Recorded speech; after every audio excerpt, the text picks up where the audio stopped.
Le but d'une réunion est de transmettre l'information de manière formelle à l'équipe commerciale au sein de l'entreprise. Les réunions permettent également aux agents de l'entreprise d'échanger entre collaborateurs et d'adopter des décisions pour la pérennité de la société. Dans cette phase, l'organisateur se doit de recueillir un maximum de données qu'il triera et synthétisera pour une meilleure identification du problème.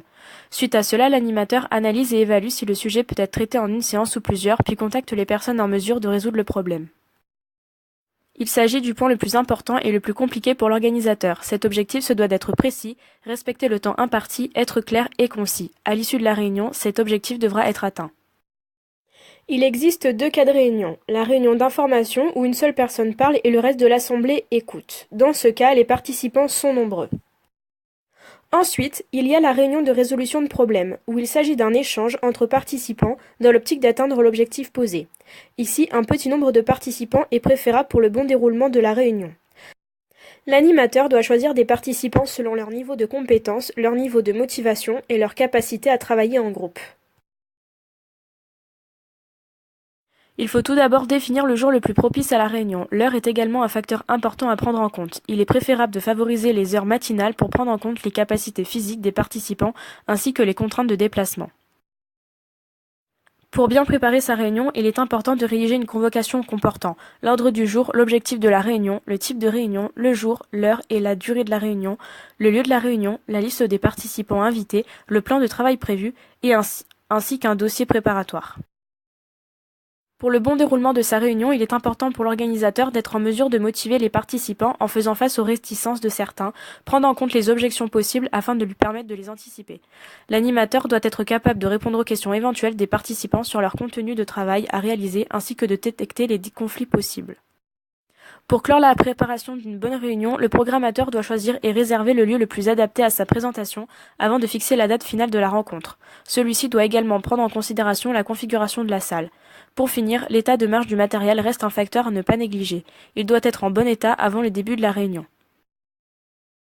Le déroulement de la réunion est régi par 2 types de règles. Des règles communes à tous, telles que l'implication, ne pas hésiter à prendre la parole par exemple, la courtoisie, rester aimable, souriant et poli, la patience, choisir le bon moment pour intervenir, et la tolérance, laisser à chacun la possibilité de s'exprimer par exemple. Puis des règles spécifiques à l'animateur de la réunion comme répondre aux questions, faciliter les échanges, établir un compte-rendu, surveiller l'heure, donner la parole ou encore reformuler et savoir conclure. Ces règles doivent être respectées pour le bon déroulement de l'échange. La réunion commence par un tour de table si les intervenants ne se connaissent pas, ce qui permet d'identifier chacun et de faciliter la prise de parole. L'ouverture de la réunion se fait sur la définition de la règle du jeu et la présentation des objectifs de la réunion et du plan de travail. Il est important que l'animateur vérifie la compréhension des objectifs et valide les modalités de la réunion. Chaque intervenant a un rôle à jouer. L'animateur est un arbitre, il fait appliquer la discipline dans le groupe, structure la progression du groupe vers l'objectif grâce à des questions et régule les tensions interpersonnelles dans le groupe. Les participants, eux, acceptent la règle du jeu définie par l'animateur et participent à l'atteinte des objectifs définis.